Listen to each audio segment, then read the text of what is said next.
더불어민주당 박찬대 원내대표는 30일 한덕수 대통령 권한대행에게 마은혁 헌법재판관 후보자를 4월 1일까지 임명하지 않으면 민주당은 중대한 결심을 할 것이라고 말했습니다. 한대행 탄핵 절차에 들어가겠다는 예고입니다. 민주당 초선 의원들도 한대행은 물론 한대행 탄핵 소추 때 대행직을 승계할 다른 국무위원도 연쇄 탄핵하겠다고 했습니다.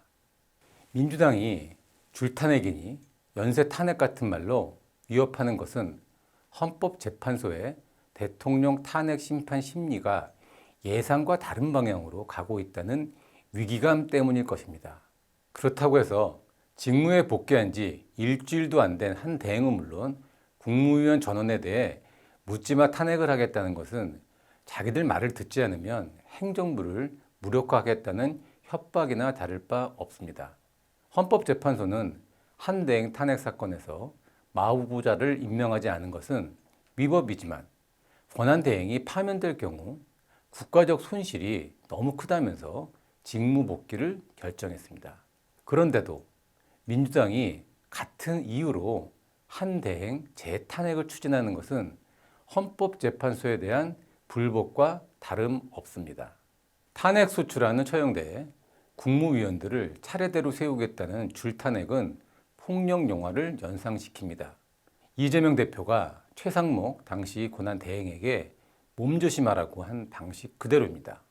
민주당이 국회에서 통과시킨 탄핵소추 한 13건 중 헌법재판소가 결정한 9건 모두 기각됐습니다.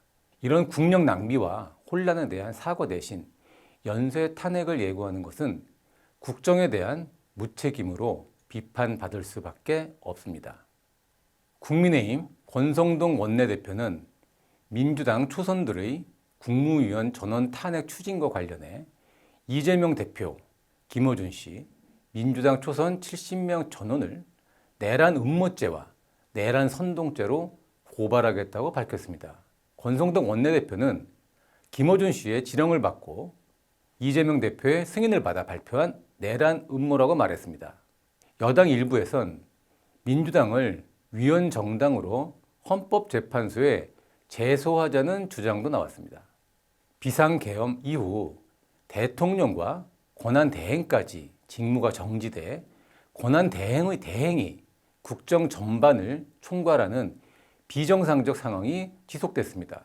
한덕수 대행의 복귀 이후 정부가 내각을 재정비하고 여야가 위기 극복에 함께 나서도 부족한 상황에서 민주당과 국민의힘은 다시 내각 총탄핵과 내란죄 고발이라는 극단적 대립으로 치닫고 있습니다. 여기서 멈추지 않는다면 통제 불가능한 위기가 닥칠 수도 있습니다.